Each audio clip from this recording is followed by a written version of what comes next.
All right. So thanks again for everyone to tuning in again this afternoon for the second part of the Ethereum Bangkok. We had a great panels and great attendance this morning with a lot of questions.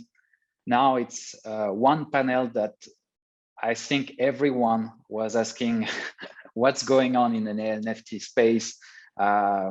This is a lot of questions. This is the hot topic of the year, definitely. And for this year, we have a great set of panelists and also a moderator. Thanks, Kunnat, for joining and moderating this panel. I will let you introduce everyone. Thanks again, everyone, for joining. I hope you will enjoy this afternoon sessions. And we're going to start now. So Kunnat, the floor is yours. And thanks again for moderating it. No problem. Thank you, Maxime and Untitled team for organizing this amazing event and putting everyone together. So welcome audience and listeners and also panelists to the NFT Growing Ecosystem panel. My name is Nat. I am an investor at Monsoul Ventures, and we are a Southeast Asia-based venture capital fund that invests in early stage company. Before we get started, I'd like to welcome everyone to the session and also introduce our panelists who are the builders in the NFT ecosystem in Thailand. Our first guest is Jarinda from GuildFi, a Web3 platform that empowers all gaming communities and creates interoperability across the metaverse.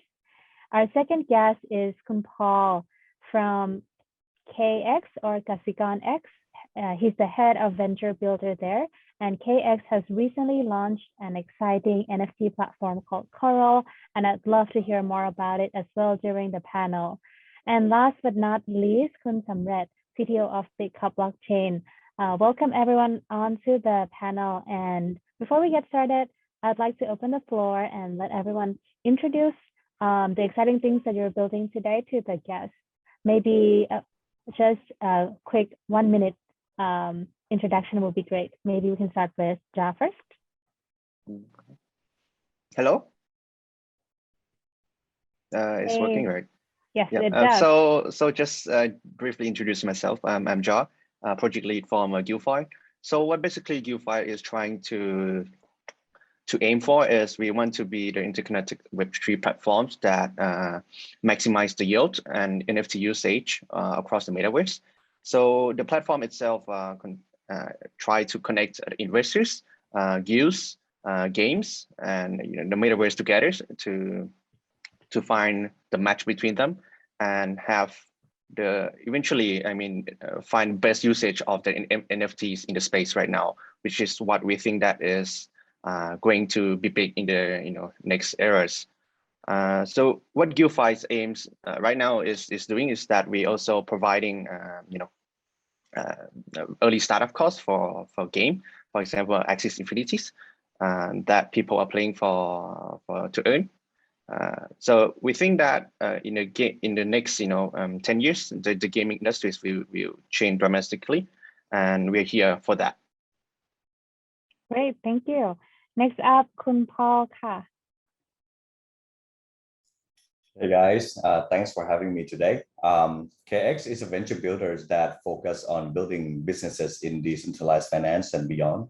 So basically, we build financial services and also non-financial services. And we recently launched Coral, the super simple NFT marketplace. So for artists, artists will be able to publish and sell NFTs to the global communities. We target at Asia artists, not only Thailand.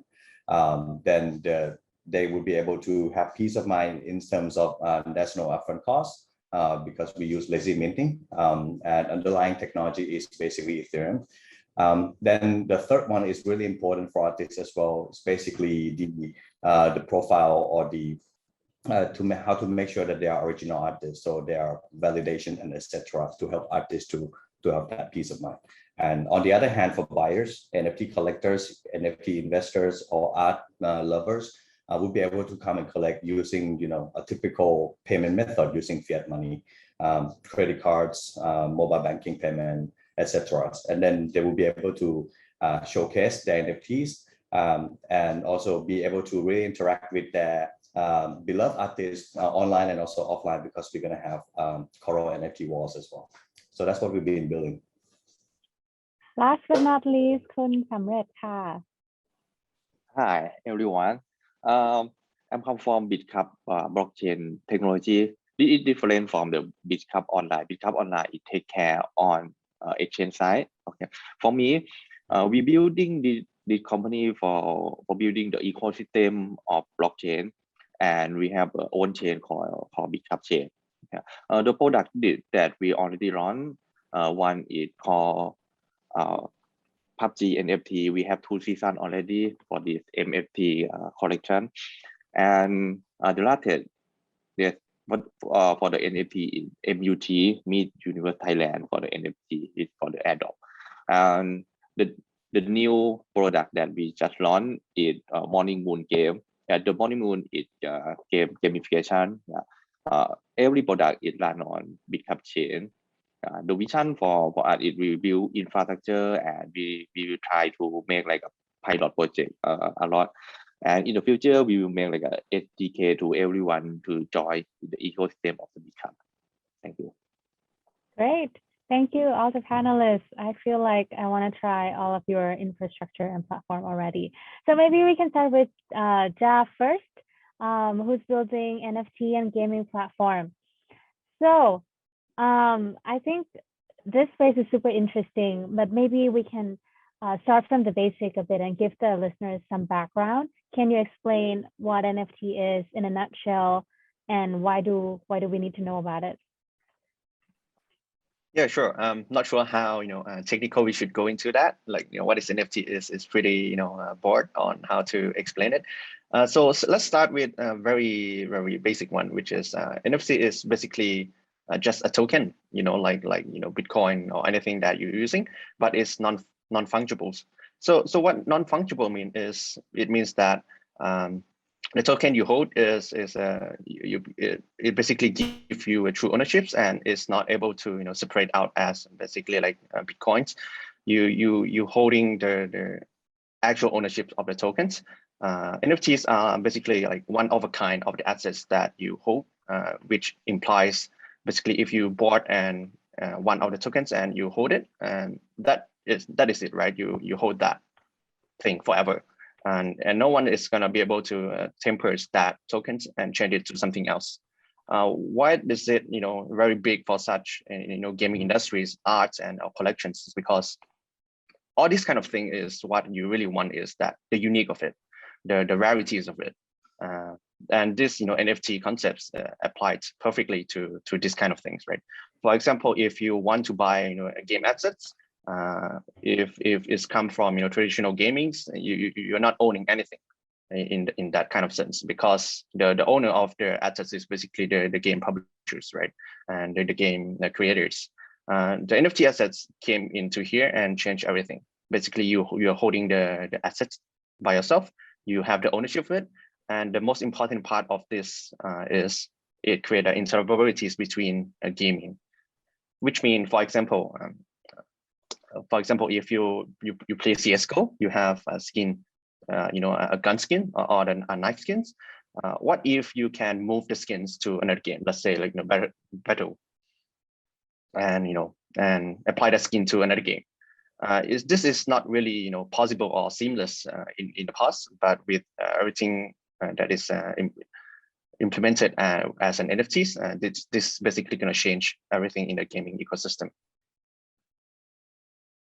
Awesome. So the problem with games before is that whatever asset you own, you don't really own it. It's the game creators that actually own the asset, and you also cannot move the in-game assets around to other games, right? So whatever effort you put in, it doesn't matter because you cannot take it out offline or to the other games that you want to play as well. So is there other use cases out there for NFT that we should be on the lookout for? Maybe this question for Kun Samret, since Bitkub has recently launched an NFT project as well. So maybe you can chime in a little bit on what are the other key use cases for NFT. Okay. For the Bitkub now, we already think about NFT in like non-fungible, in not only the asset in game asset, yeah, but we thinking about the NFT in everything. We try to move like a car, land, and maybe watch, maybe everything to NFT too. Okay, for the gaming industry, this is the big industry that we try to go into that. Okay, and before I joined Bitkub, I worked with game company a lot, like a Sony, Microsoft, and Nintendo. Yeah. The one thing that we saw the problem is they want to move to blockchain, but the technology on the blockchain is like a new technology, and they cannot plug in something to the old technology that he used, because in the game industry they have own technology that they use, or something like a engine or anything. The one thing that Bitkub in the pipeline that we build, because I'm on the game that before, we will have the SDK to programmer to easy to plug in to game like Unreal Engine, like Unity Engine, that we can move like a real game to the real world. Yeah, because now if you saw most of the gaming, like a gamification, they're thinking about it's in like a policy, because that think on the how to make money first before think of the gameplay. That's why from the Bitkub we think something different. We talk to the game company that they already have gaming, and we integrate NFT to that. Think about it, if you pay like a SimCity or Monopoly, you can use the real money that put in the game and use game money to in your real money. This is that Bitkub try to do that. I think next year you will saw a lot of product that make it happen. I think we have 1 or 2 projects run in next year about this. Yeah. Sounds good. And to participate in all these NFT, whether it's in game, whether it's the music, whether it's the money using for other types of NFT worlds, what is the infrastructure that is required or necessary for people to participate in this? Okay, good question. That's why we can chime in, and I guess KX as well, since you're building the marketplace. Okay. The problem is when you work with the NFT, when you use infra in like Ethereum or Binance, the fee is so high. that why Bitkub build the own chain. But for the own chain, if you saw, we run the first game, Morning Moon. Morning Moon, every item mint in the NFT. We open game for 3 days, and we mint more than 500,000 NFT already, and we saw the capacity. We plan to make like a layer 2 of blockchain that this can make NFT like a mass adoption, because we saw a lot of limitation of the blockchain. Yeah, and the one thing that everyone use it is most of the people don't understand the private key or the seed phrase or anything about that. but he want NFT. That's why Bitkub make Bitkub Next. Bitkub Next it seems like your pocket money. You don't want to care about your CFAT or anything. We have the new technology called KAP 721. This it seems like semi decentralized. It means we have admin to control if your asset is root by someone, but admin not like a fully control. Admin can have asset for you if we got notice from police or notice from court. After we got that, we will put that to the blockchain and execute to get your asset back. Okay. Someone asked, oh, it means every time admin can move the asset. We say yes, but if the admin move your asset without evidence to put to the blockchain, you can do that to post in the social, and chat will down. That's why it's impossible to Bitkub to do anything. And the one technology that we use for the move, we have the own technology for execute smart contract. We not do like a hardware wallet or one address, but we call the new technology of multi-sig wallet, and we will announce soon. Okay, multi-sig wallet will using smart contract, execute smart contract with the committee to sign the transaction. Yeah, this is the new technology where we make it, and I think it can secure your funds, secure your assets, secure your NFT, and easy for use in the real world. Thank you so much. Sorry, before we go to Kun Paul, there are so many questions in the chat room that I want to address. Maybe the the interesting one is to Kun Samret point. What can you explain how to put real world assets to NFT? Please explain the workflow. Can this be done end to end? Kun Paul, do you want to give this a shot?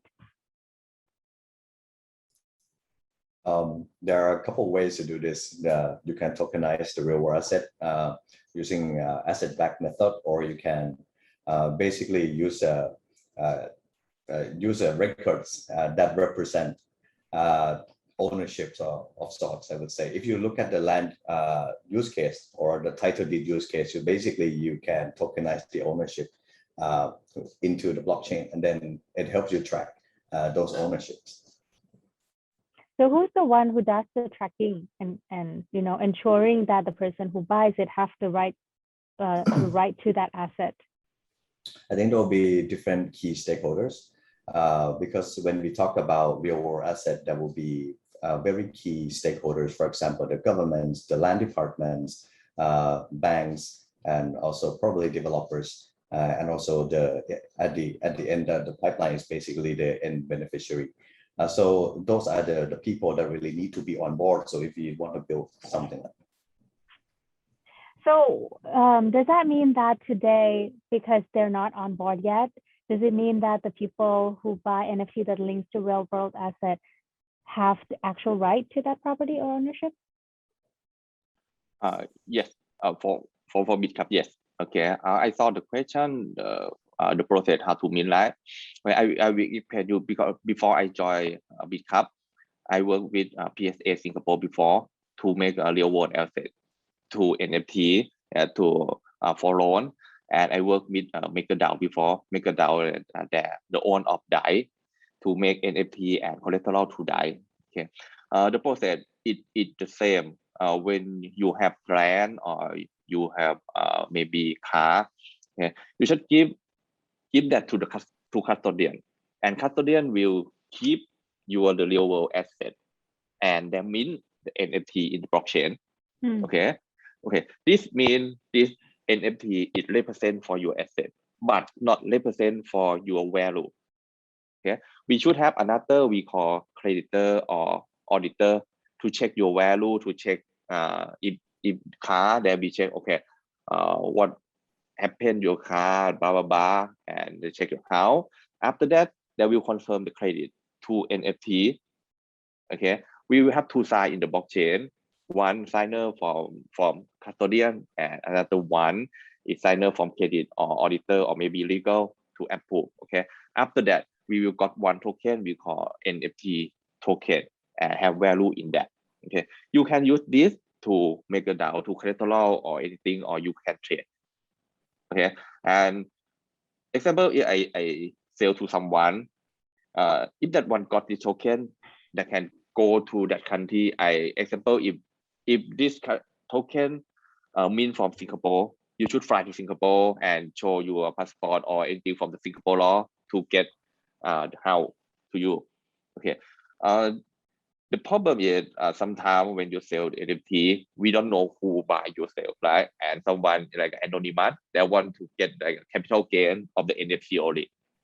Yeah, that's why if he cannot get your asset back, it his problem. Maybe he should sell to Singaporean or sell to Indonesian or Malaysia, the owner of the asset, and that to redeem on that country. Okay, but for Thailand, we try to work closely to make it happen. But in Singapore, I'm already make it happen already. Okay, but in the same process, we try to work closely with regulator to show this is process. We want that. Okay. Got it. So that means that NFT, the right will be recorded, but the process is different by country, whether or not you can own that asset. Yeah. It is different by country. Before I work in Indonesia, Malaysia, and Singapore before. In 3 countries have 3 different law. Yeah, but legal and auditor or custodian, they want to register this asset with government first. Then he will know it's not anonymous. It's KYC asset already before he sign to smart contract to mint this NFT. Yeah. Right. After so it depends on the custodian to ensure that all the regulatory papers are signed and stored and linked to that NFT. So there's a trust element there. Yes, exactly. But in the NFT, you can saw detail what asset where, maybe Thailand or Singapore or anything, it already have that. It means before you buy this NFT, you should understand, okay, this asset is Singapore. If you buy, maybe you can like make the capital gain, but you can redeem, or maybe you already have the Singaporean passport, or I don't know, maybe you got green card, or maybe you got anything. Yeah, you can go to Singapore and redeem that, or you go to Singapore redeem car to ride. It's your problem, but you should understand before you buy this NFT. I see. Yeah. Thank you so much. Hope that answers the audience's question. Now moving on to games, a similar question. This one is for Ja from Kun Kasidit. I understand that NFT cannot go across games because games are different from each other. For example, NFT gun in shooting does not make sense to go to other games like Morning Moon. Is that correct? Yeah, sure. Basically, you still need the games to integrate to each others, but this give a way for games open up basically a big doors, right? That the old gaming industry has never done before. Or if they want to do it, it's going to be a very, you need to trust each others, right? But if you want to move assets between, across games before, NFTs or blockchains pop up, there's no nice way or, a very transparent way to do it. The asset itself in one game is just basically in a database, right? And it doesn't, have existence in the global world, and no one actually sees it except the game itself. But once it's on the NFT on the blockchain, is a token, right? It doesn't mean that it's just not a game. For example, if it's a piece of art, right? And if it's an NFT, you also can import that kind of NFT into your games, right? For example, if you have a CryptoPunk, you can use that NFT CryptoPunk, integrate into your game, give it a use case. I think that is the beauty of NFTs, that create interiorities between real worlds and also digital worlds.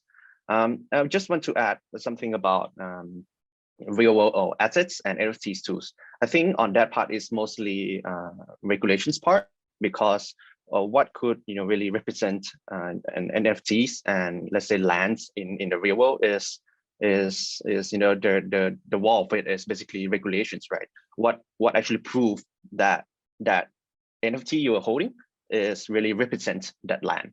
That is what it's kind of like a novel concept for everyone to see it, right? if you have a token, you can trade it everywhere. It's basically same as games, right? But for real world assets, it's kind of different because you have a governments that you need to deal with. What if you lost a token? What if the people like Kun Samret said, what if someone just bought that token and they didn't do KYC? They have the right to own that assets? It's kind of like very novel concepts that everyone trying to achieve that, and I think we are still on the way to go on that part to integrate real assets and NFTs. But I think everyone sees that is the futures, and we are going for it. And for games, as I said, right, it's very beauty to move assets between games. I'm pretty sure that in the next few years you're gonna see game integrate to each other's. Games assets will pop up into becoming art. Art itself become a gaming assets. Let's say like Morning Moon might have let's say a flowers, right? That is in-game assets. It might cross-chain onto Ethereum and become a piece of art. That is also possible, right? Because of the concept of NFTs. Hope that answered the questions. Great. Does that mean that games have to work together in order to let these assets be interoperable? Not really, because it depends, right? If the game itself, the concept of the NFTs, for one game, says that the NFT is owned by them, and so that is like copyright stuff, right? So you can't really do it. You might can do it, but I think it's more like a regulatory problems, right? But if they don't have that, you can just basically take that assets and give it as a new use case. Let's say the very good example is that CS:GO skins, right? If the skin itself is an NFT, another game can just like take that and then create kind of like a similar skin into their own games, and people can just basically have more usage between the item on that game, and then create more usage of the token itself and create more values of it. I think that is create very nice values for the tokenizing NFT assets in the game too. Awesome. Maybe shifting gear a bit to the platform side, Khun Paul. What is Coral working on to allow participation in the GameFi and the NFT space? And how can Thai people participate in it? Sure. So let me add on to Charles' point as well. I think NFT is really interesting in terms of its, in terms of abilities. You can actually transfers, or you can utilize different assets, cross-chain, cross-environment. And that's exciting because you can not only apply to games, but apply to so many other things. And I think that's a really interesting and exciting futures for all of us to see where things gonna go. And one of the things I would like to mention is like in games, when we talk about game, it's not just game, we talk about the people that's in it, right? The people that's in it, they're Gen Z, they are millennials, and these are the people that are really gonna grow and become the older generation, become mature, and then and all these things will become native for them. And it's really exciting.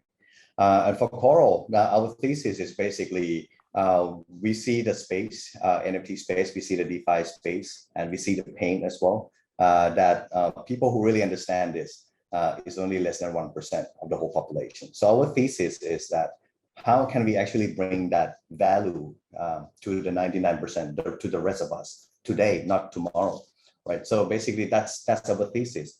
And the motivation for Coral is from COVID situations.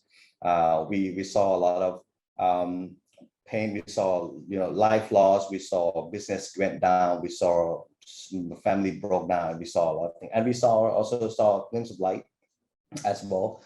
Like one family that I just keep telling this story to everyone I meet. Once family that cannot really earn the money, and then there's 5-year-old kid in the family happened to doodle something, and then someone just asked the kid or the parents to say, why not you make an NFT out of it, and then the recommendation just keep pouring in, and then one day there's some guy say, okay, I'm gonna commit. If you put this as an NFT, I'm gonna buy it at this price. And that amount is actually life-changing for the whole family. So basically, that is our motivation to create Coral. And so we see the same way that if we can enable a lot of people, 99% of the people on not only on the creator side, the artist side or brand side, but also the NFT buyers or the collectors as well, that would be very powerful. It could be life-changing for a lot of people. So if you look at artists, there are, say, a lot of people that's already into the NFT platforms out there, pure crypto, pure DeFi.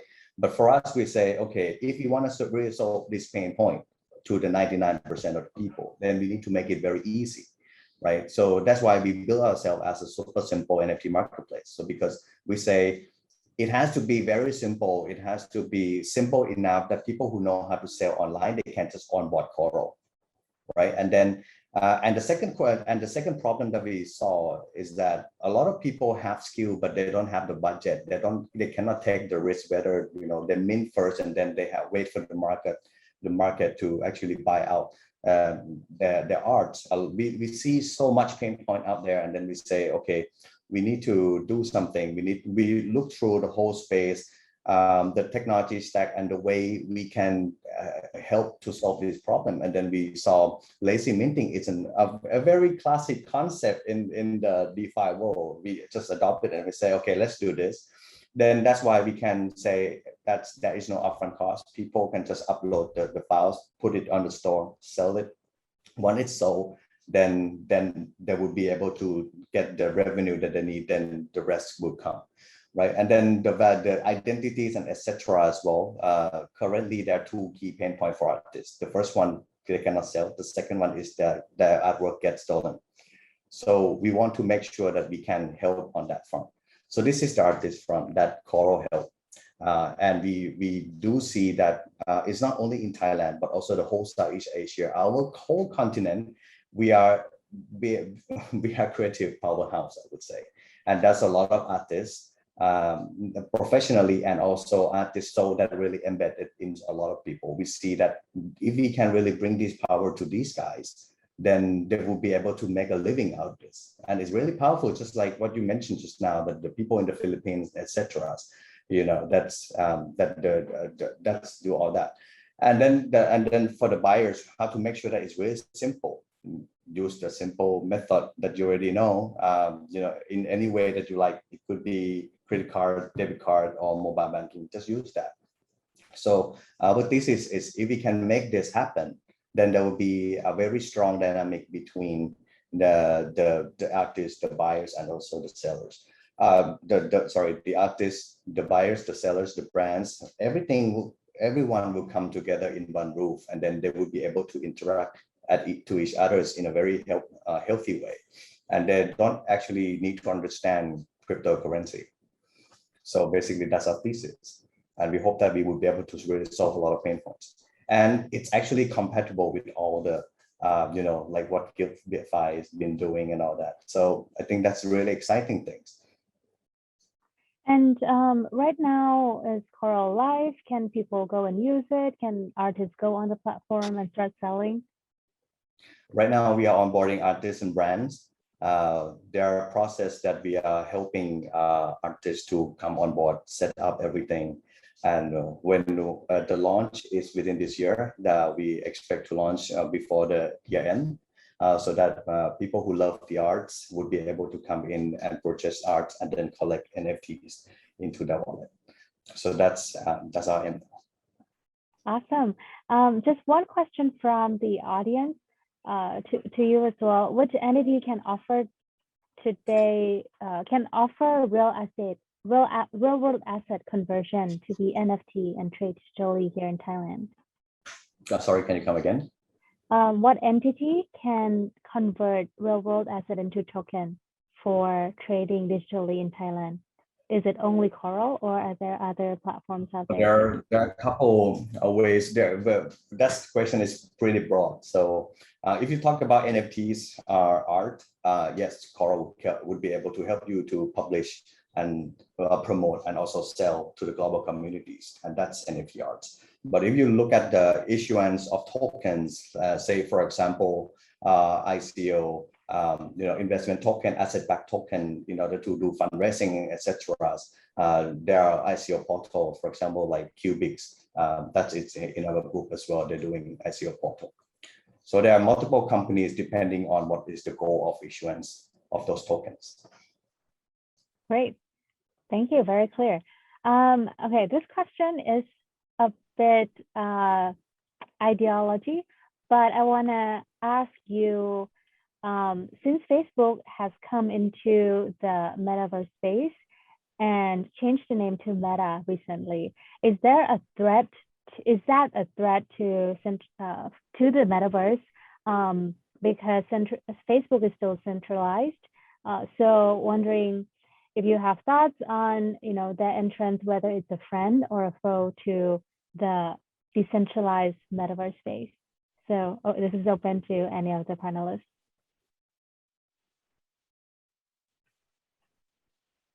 Yeah, I think I can go first. The movement that Facebook changed the name to Meta is quite breaking, because it basically shows that there's so much space in the blockchain ecosystem. Even the biggest social media in the world just jump into, because they can't wait to join this hype train or anything, whatever it is, right? They even says that they're going to integrate into Ethereum, right? So and what I say is that the beauty of NFTs, the blockchain itself, is interoperability. It's an open space. Everyone can jump into it. You can force or you can stop anyone to join it. It's an open space. You can stop, say, Facebook, don't do it, right? They can just jump into the train and integrate with it. But it's not basically a trade, because what it creates is that it creates like a totally huge mass adoptions for people. What usually Facebook gonna do is that some people don't even know blockchain at all.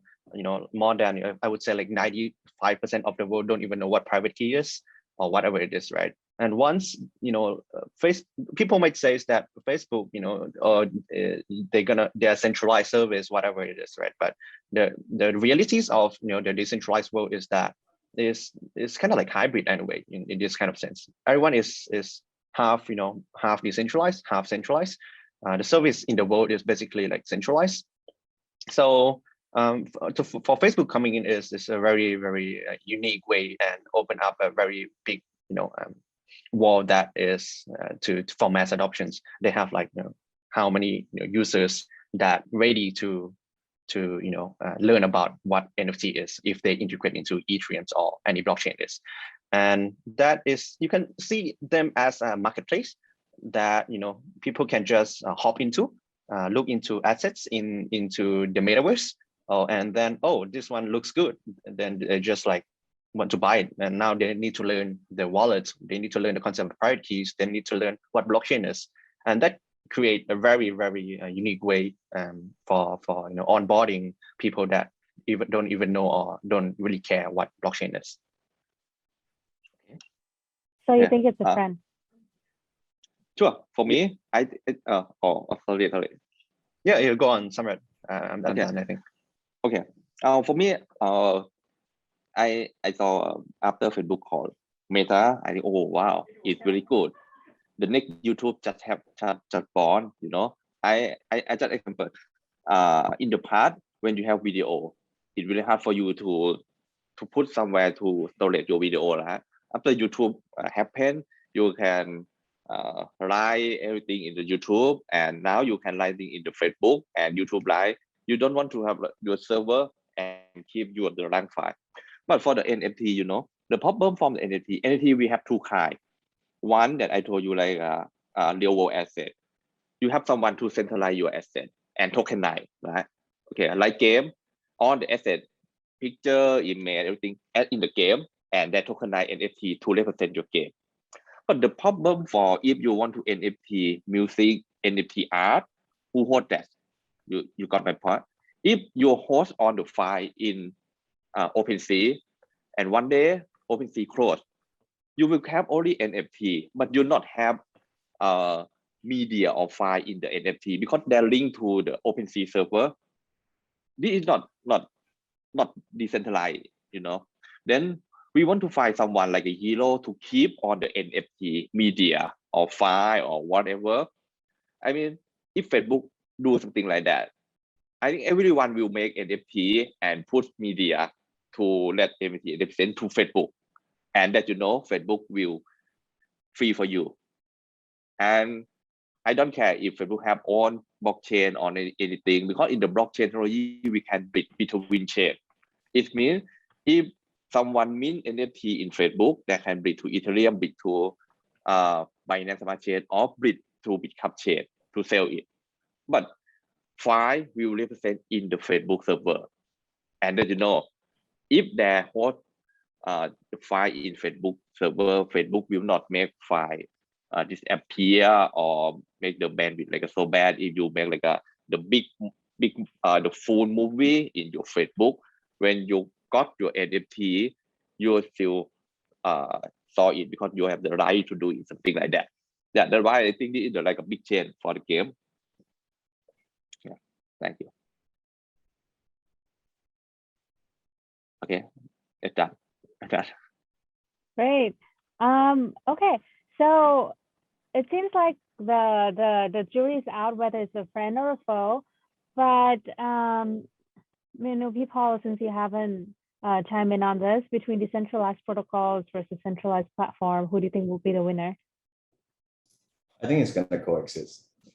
There are, because people is everywhere. So if you look at internet, there are like a full spectrum of the whole population. So some are very powerful, like power users, some are hackers, some are basically users, and basically decentralized systems would provide freedoms to navigate, and also you can test and you can do a lot of other things. But if you look at that 99% populations, or the majority of the population, they're not actually know about all this. They're just users. So centralized party is basically has the element of, I would say, element of kind of like peace of mind, trust, easy, speed, and all that. So that, and because a lot of people, majority of people lives already, they're busy, right? They tackle other things in life, and then they don't actually have really time, resource, and understanding to navigate those decentralized worlds. So for me, it's going to coexist, and it would have a very different use cases depending on the user themselves. There's always, things that supports everyone, I would say, in both worlds. And how do you envision the dichotomy between corporate entering the metaverse versus crypto native projects? How do you work together, or is there any room for collaboration? 100%. So collaboration is key, and we know exactly that we cannot really work on this alone, because we're just scratching the surface. And we are, we are in Ethereum communities. We love Ethereum technology. So basically, by technology itself, it's already allow us to really work together.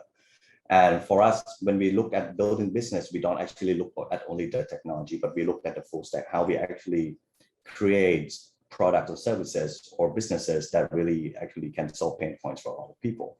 So if anyone at all that have any ideas, we are more than willing to really work together. Awesome. Just to move a little bit beyond NFT to the world outside of NFT. So DeFi has been in the spotlight for a year or two.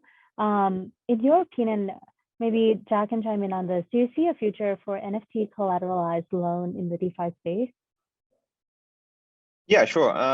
Basically, that what GuildFi is also trying to do. So since if we believe that NFT is going to have values, right? So if you're going to use that NFTs, it's going to apply to the usual use case, which is become collaterals for lendings, for borrowings, or whatever it is. Right now, since the NFT is quite new, I think, and the way that NFT works is quite difficult for people to price it. It's not basically like the same as tokens, right? Because each tokens might have its own markets and its own pricing, but NFT is quite different. The price itself is very hard to determine, right? You can determine by the floor price. By that, you also can use that floor price for the NFT and create a lending protocols. For example, if you have a CryptoPunk, you can put your CryptoPunk, and the system or the protocol itself can basically use the floor price of the CryptoPunk and maybe divide by 50% as the collateral. and you also can lend out and move the assets, let's say your stable coins, and make use of it. That is going to happen for sure, 100%. Or even like, for example, Axis Infinities, for people that owning the Axis that playing day by day, generating revenues. You also can basically tokenize all the assets, make it cross chains, and then now you're going to have NFT assets that already in use by like, let's say we call them scholarships, that people that playing Axis Infinities and earn SLP. Those people are going to use the NFTs, but we also can use those NFTs as a collaterals to in a lending protocols, and take a loan out of as stable coins and use of it too. So pretty sure this DeFi and NFT space, collateral gonna come. This also applies to real assets that basically gonna have basically quite maybe more obvious floor price because of the past histories. Let's say you tokenize a house, the house itself might have a proof that the value of it is there, right?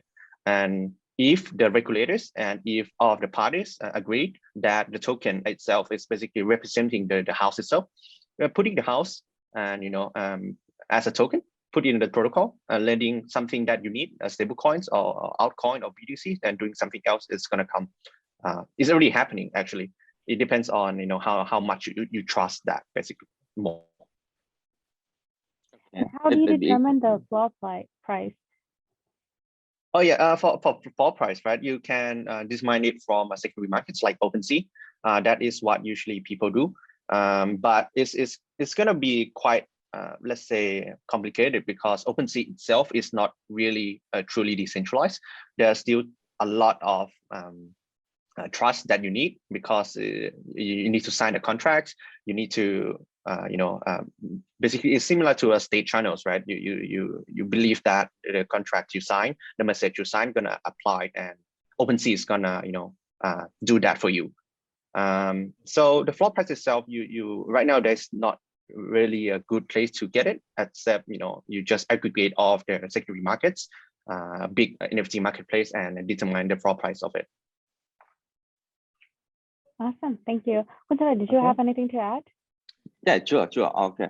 In August, Bitkub just already launched lock and dog. Okay, lock and dog it means you can use Cup coin to lock, and you can bonus in Bitcoin or USDT. Okay, after you lock, we keep your NFT, but no one knows, But if you go to the blockchain, everyone that just lock and dog since August, they got one NFT. This NFT represent for you.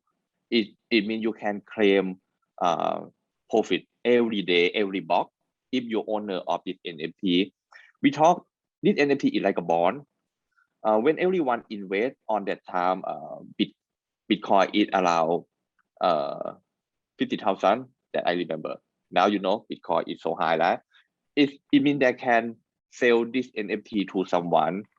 After this NFT move to someone, okay, the new owner, they can use that NFT to claim reward every day. Yeah, we use that NFT to represent, and in the next year, we will show you how to use this NFT to collateral or to lending. Yeah, this already done in the blockchain, and this NFT have value inside already. When the contract is done, if you owner of the NFT, you can get the money back. It's like a bond. Awesome. Well, you guys keep a lookout for Bitkub NFT. Question for Mick and Paul: what is the next important element to make metaverse successful, in your opinion, going forward?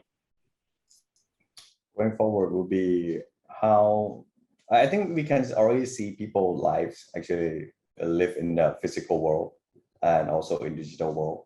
It's already happening, and a lot of service around NFTs already there, like what Ja mentioned. And the way forward is basically how it would be more integrated into our everyday life. And when I talk about this, I don't see it in a way like, metaverse in a pure digital kind of, way, but how it actually impact our everyday life in the physical world. I think that's going to be a very powerful way to implement NFTs metaverse. Awesome. And maybe this quick question from the audience, Kun Samret, you can add on this as well. How does SEC ban affect the growth of NFT in Thailand?